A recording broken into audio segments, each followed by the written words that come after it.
Welcome to my podcast, Jack to the Future. From science and inventions to pollution and recycling, I talk about what's changing in the world, the future, and how we can help with that. Every month I'll talk about a different future theme. For example, the future of science, tech, sustainability, reading, music, and all sorts of other ones. The future of everything. Did you know? You can find me on Facebook and Instagram as Jed to the Future and on YouTube as Jack to the Future. Follow me to get behind the scenes info, access to the previews about my next episodes and much, much more. On this week's episode, we're talking about the future of play. I'm so lucky to have not one, two special guests.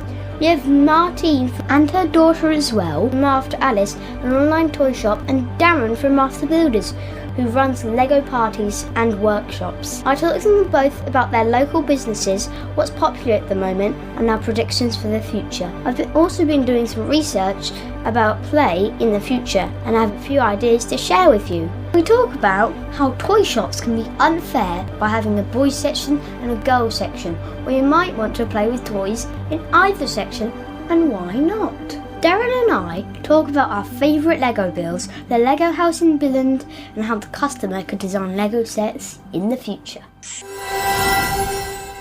There are different types of play, like actually physically playing with the toy or running around outside. But now we have digital play too, on the iPad, phones or games consoles. My favourite type of physical play is probably cricket, because it's one of my favourite sports and hobbies. And my favourite type of digital play is a game called Portal that I play on a computer, and there's lots of puzzles to unlock. And one of my favourite activities is called STEM. Now, if you haven't heard of STEM, it means science, technology, engineering and maths. And because it can be digital and physical, you can build things, but also digital play, like apps. I think the future of play will be like 3D printing toys, where you could go and you could just type in what you wanted to play with. For example, a dollhouse, furniture, little planes and cars, and you can just print out your own toys and just play with them without going to the shops. Another idea is virtual play or augmented reality, and there's this game where you put this Iron Man mask on and you are Iron Man and you see Thanos' army surrounding you and you have to do special target things and there's lots of activities. Also, you can use real life things, older play, for example, a tea party, but you can use newer things like an app for virtual reality and put it over it, combine them together and make things happen. Newer and high-tech play in the future. What do you think the future of play will be like? I'm very lucky here to have Martine from After Alice. And, well, what does After Alice mean? Hi there, it's lovely to be here.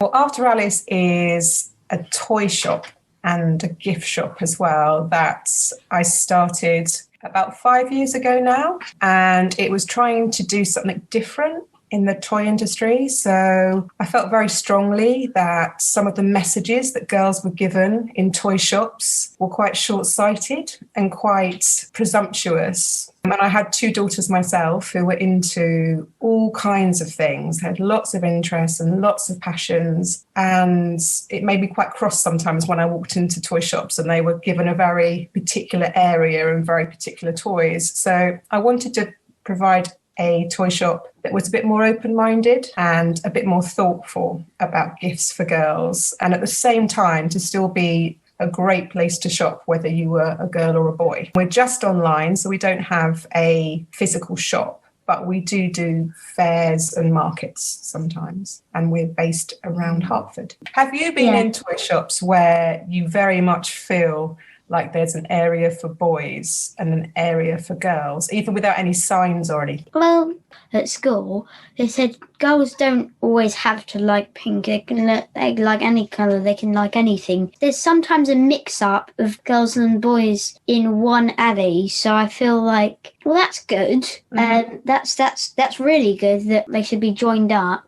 But then in other shops, there's ones where they're like all separate. They sell girls' toys and then there's boys' toys, and I'm like, If you kind of make areas where you feel, oh, this is the girls' area and this is the boys' area. What worries me is sometimes there's some really cool toys, for instance, around constructing and building and problem solving that you normally find in the blue bit, call it that. And then there's other things that are very creative and artistic and to do with design that you only find in the pink bit. And so I think sometimes girls and boys kind of miss out when you have that kind of attitude, because boys feel a bit silly going maybe into the pink bit and girls feel a bit silly going into the blue bit, and it just means that everybody's choices are limited. And also, when you go like to maybe like a Lego shop, they have a whole section of like Lego Friends and a whole section of like the normal Lego, like Lego City, which is a lot more interesting than the Lego Friends, because it's all like love hearts and love and purple stuff, which I don't find very interesting. But it feels like I can't go over to the other bit because that's meant for boys. It's all like firefighters and stuff, and that's not like, it's almost like they're making it separate even without saying so. I think that's really unfair. I've seen that a lot. Oh, sorry. That's okay, sorry, just the voice that came in that didn't sound like me, just to say that's Big Alice, my daughter. I went round to my friend called Emily, and she had lots of friends Lego, and I loved all that playing with the toys, and she said I could have a piece of Lego and take it home, and it was this Lego flamingo thing, which was kind of girlish, but I was like, I want that because it looks cool. Because flamingos are really cool. Yeah. You wouldn't have found it in the other section. No. So what does After Alice actually mean? Okay, so when we were thinking about a name, trying to make an interesting name, even if people didn't immediately know what it meant, that it was still... And I chose Alice because I was inspired by Alice in Wonderland. It's a lovely tale because it's all about a girl where the normal rules don't apply and she can do anything and be adventurous and bold and courageous, and just the normal conventions aren't there. And I felt that was appropriate for what we were trying to do, and I think she's quite a cool heroine to have. So yeah, I like that story as well. Yeah, and lots of people think my daughters are called Alice. They're both called Alice. No, that would be really confusing. I use the name Big Alice and Little Alice when we're doing things on social media, so that's the other explanation. Do you have a sister, Jack? Yes, I have a 2-year-old sister. She'll be in a really good position because she'll have all of your toys and she'll have her toys. So she'll hopefully have, a really amazing range. Yeah. I hear you love STEM activities. So do I. What is your favourite STEM activity? I love the idea that STEM is not just like a science kit. There's so many things which can be part of STEM. And I think marble runs are something that people don't always think of, but you can learn about motion and gravity and all kinds of scientific rules. And with this one, you put it together. It comes flat pack. Yeah. And then, well, would you like to say how long it took you to put that together? So this is my marble run. It's almost entirely wood. It's got like 2 different parts that are plastic, and that's it. The package was also like mostly cardboard. It took about 8 hours with my dad as well, because it's like 14 plus, so I wasn't really meant to have it. But so obviously people listening can't see this. Yeah, you got a lever that you pull round to turn the cogs going up this motion staircase, which pushes blocks exactly what it is. And then up rods which lift the ball up. So it's like an old-fashioned roller coaster in a way. Yeah, it's parkour, this one. It's called marble parkour, and it's we sell it as part of our STEM section, but there's several of them, and some are harder. And I love things that aren't just a one-trick pony. So once you've done them, it's just like a big lump of plastic in your house, and you're like, oh, what do I do with it now? And this is so beautiful that... Seen lots of adverts about those types of marbles. There's a real switch recently into people are moving away from those less green materials, and people are being more thoughtful about the choices they're making. So yeah, I think ones that are dominantly wood, are very appealing. Do you do your own marble runs? Yeah, I always use that as a part of my chain reaction. Do you know what a chain reaction is? Is it to do with circuits? No, it's a bunch of things you put together. If you let go of one or push something, and it makes a whole action, and then it all moves along the different types of components you've got, and it all happens to form a mechanism at the end. If you put it together right, just works seamlessly. Because I think it's interesting how, you can spend so much money on marble runs, and we always look for marble runs. And I think it's because you can't beat just getting books and getting toilet roll holders and all sorts of things that you find around your house and your stairs. And I think that's just the best. And, and it's different every time. So I got a cardboard tube, cut it in half. We can roll your ball down it. We mask it and tape that to the door. At the end, we got an empty toothpaste box for the finish where something would roll in. And what we put on it, because it was Christmas, we put in a sprout. A sprout, an uncooked one. Yeah. That's better, because otherwise it could get a bit squishy. And was it good? Did it travel far? Yeah, it took a few goes. I think it was the 11th go that it worked. Okay. How did you think toys or play will change in the future? Lots of robots. Yeah, my daughters have got some interesting views on this, but I'm going to talk about what I hope is going to happen, because I do hope there is much more of a movement towards toys that are heirlooms and don't get thrown away just because they're quality and they're well built and people value them. I hope there's a real reduction in the amount of plastics that we use in toys, both so they can be recycled and just so there's some craftsmanship in their production. I think it's interesting though. I think so many toy trends are cyclical. They come back round again. They're often just reworkings or reinventions. There's often not really new concepts coming on that. So you take a game like Buckaroo, which is what I would have played when I was your age.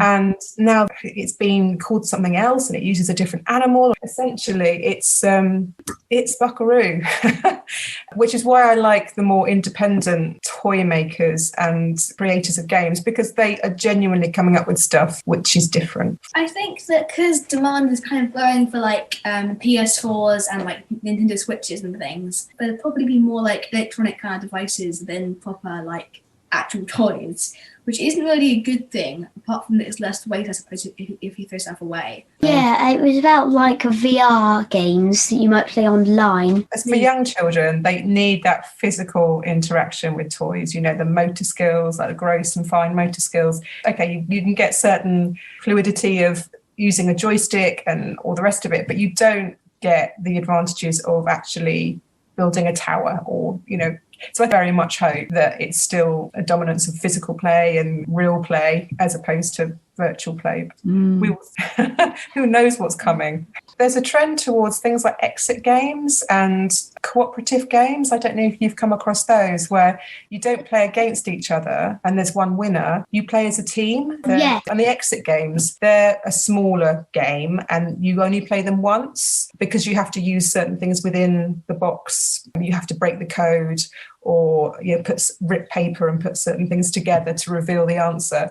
But that can be a really good afternoon of fun for people. But as well as being a fan of toys, I also like physical games too. They're fun and keep you healthy. Like when we do PE outside, we do Pac-Man. Hey, Pac-Man in real life. Yeah. Pac-Man's my favourite. You just run around. Everybody else is the ghost. There's not 4 ghosts. There's a million. So my question to you, Jack, is if you had to put 3 toys or objects into a time capsule that wasn't going to be opened for 100 years, what toys would you choose and why? Well, the first one I chose was a magic 8-ball. I know exactly what that is. My daughter has one of those. We use it all the time in important decisions. You could make some questions and you ask the questions to the magic 8-ball and then see what it said and then said, is this true? And then they opened it up in the future and they saw that. So, I don't know, if would flying cars be a thing in the future? And then you say, my magic 8-ball said this or that. Is this true? Sometimes you have to ask it more than once, though. Do you find that? Yeah. And maybe they'll be all seeing, well, they're probably being part of a computer and they'll have a zillion responses, won't they? Second of all, I would put in keyboards. You could say this is an ancient keyboard, try and test it out, see what it's like and compare it to the future ones. Maybe keyboards will develop to be like a one-man orchestra with a guitar and trumpet and all sorts of strings that you can actually play. The third thing was the chain reaction mousetrap that we talked about earlier. Rube Goldberg invented the first chain reaction in the 1920s. The game Mousetrap was based on one of his inventions that he drew. Yeah. Because this is going to be quite a big time capsule, isn't it? Be like the size of a large suitcase. Because, so basically if you had, feature machines and ideas, and you can see the basic components of what it was like a long time ago. But as you may know, Mousetrap was built a long time ago. It's like 30 or 40 years old. So then it will be 130 or 40. So very, very vintage. Wow, it'd be interesting to know if some of these things would still be around then, and they'll be just like, oh, it's like an early edition, or whether they'll be like, I don't know what this is. I'm not sure anybody would remember something from 130 or 40 years ago. What would you put in your time capsule? I would put in Marble run?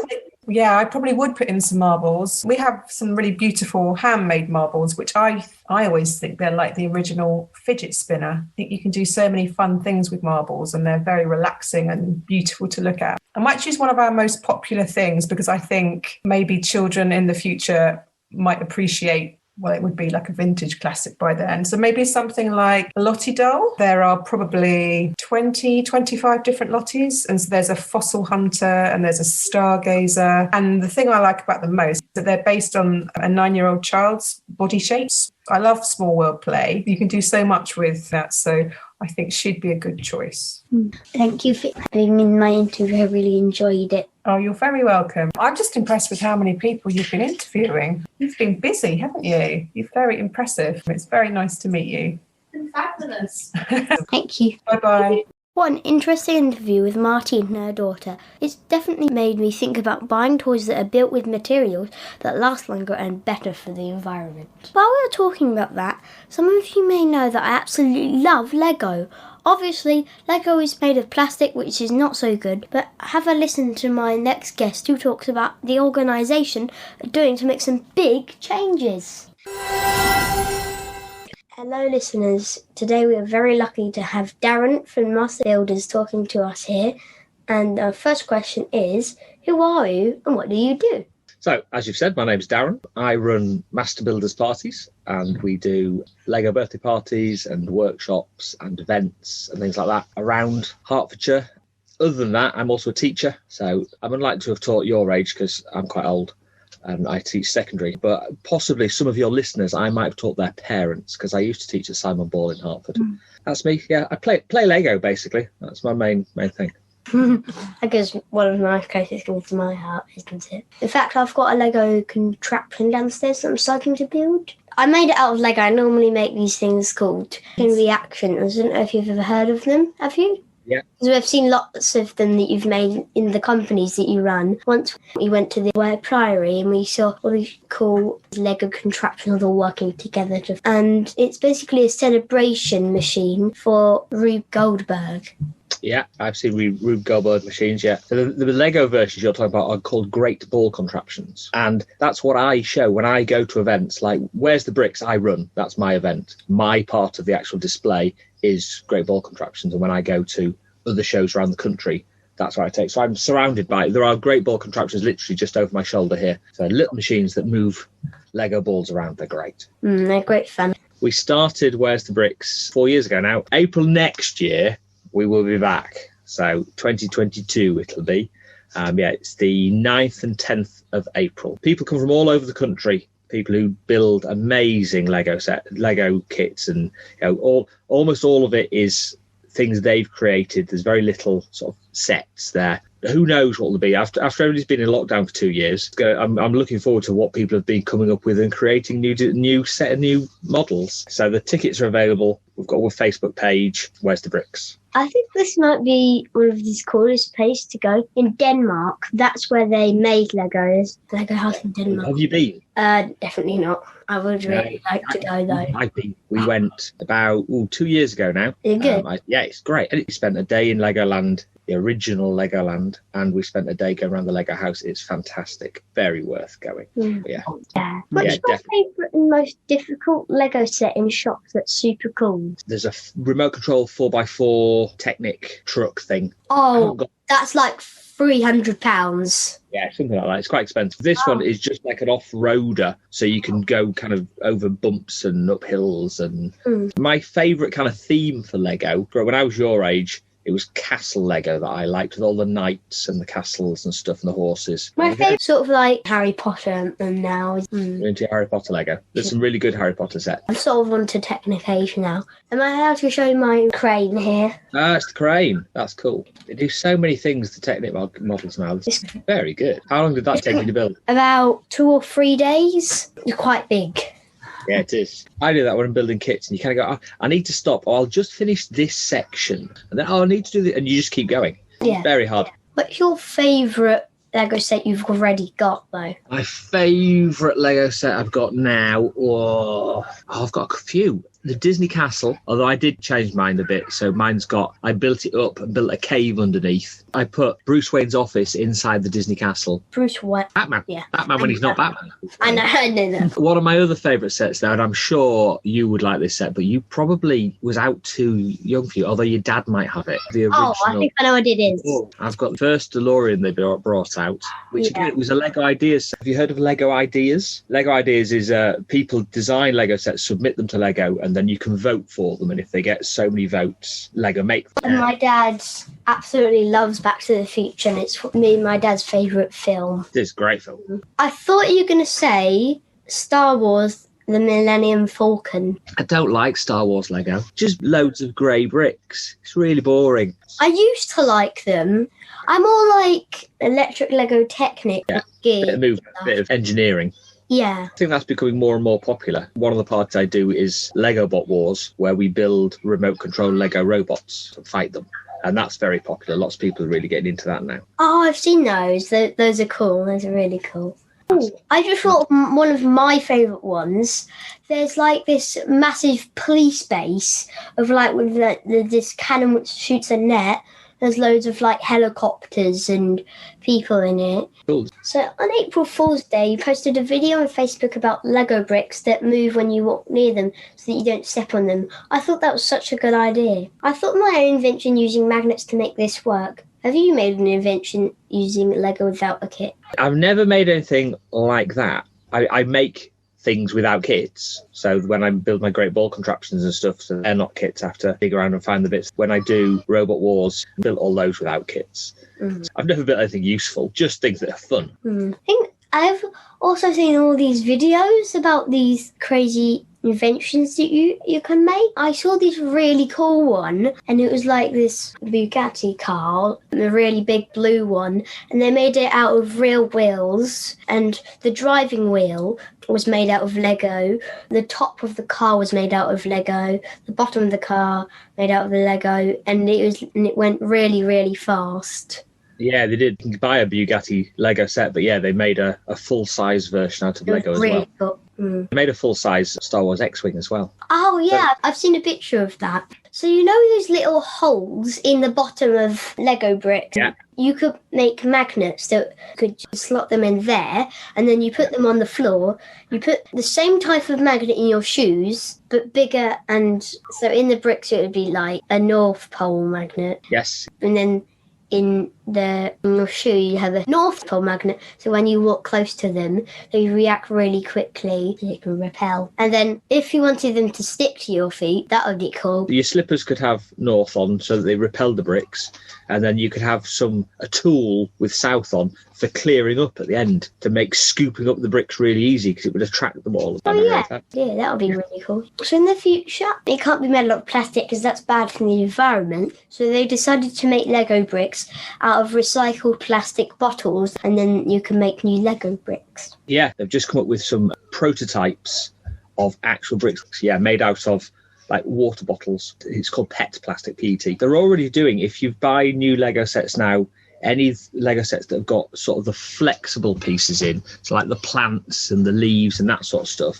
that's already made. So it's a type of plastic made of plants. But the problem with Lego is because the Lego is so precise, they've got to get the plastic absolutely perfect for it to have the clutch power and stuff. So they're doing lots of testing, but it looks like they're getting there, which is really cool, isn't it? Do you know Lego also own wind farms to make electricity, and they've had a big thing where they wanted all of their electricity that they use to be renewable. So Lego invested in offshore wind farms, actually now make more electricity than Lego use in all of its factories, its shops, its offices, everything. So they produce more renewable energy than they use. So their electricity usage is totally green.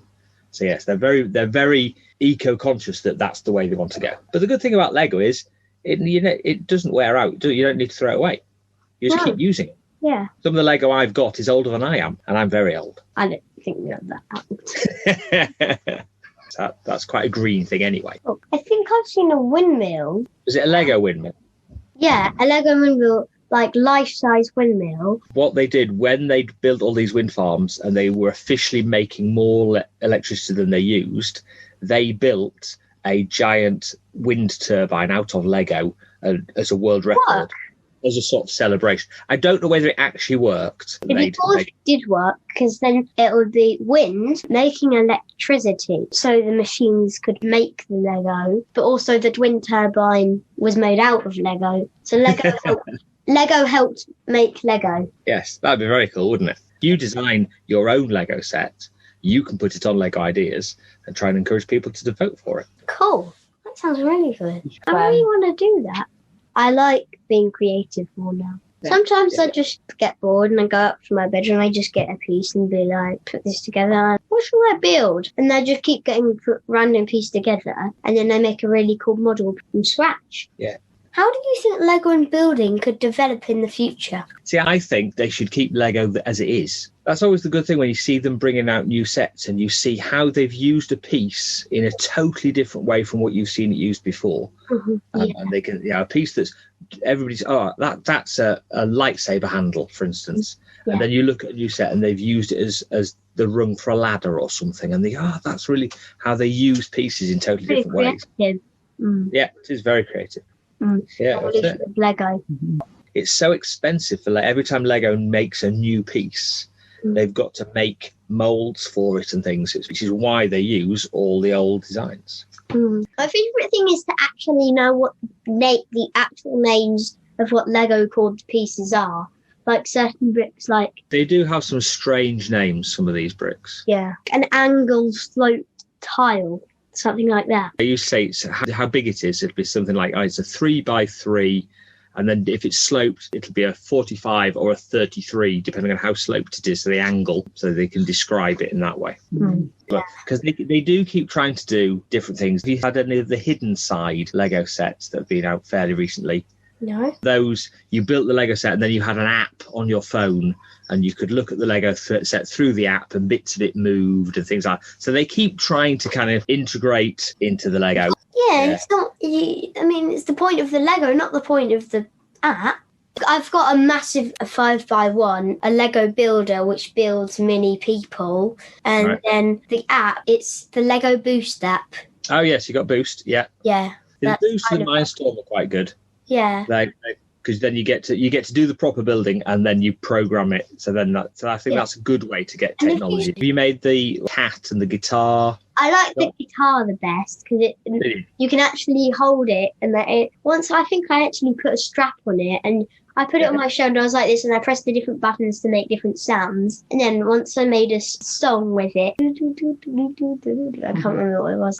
I think a bit more technical and good for the environment, like plastic bottles and things, but still the same sort of themes and things that they are now. They keep everything very secret. They don't give anything away of what they're developing or anything new coming up until it's released. Yeah, I'm really looking forward to doing one of your workshops soon. I'll probably have some workshops during the summer, and they're on my Master Builders parties. Facebook page and website. I'll keep my eyes peeled then. Thank you for talking to us. We really enjoyed it. Cheers, thanks Jack. Been a pleasure. Bye.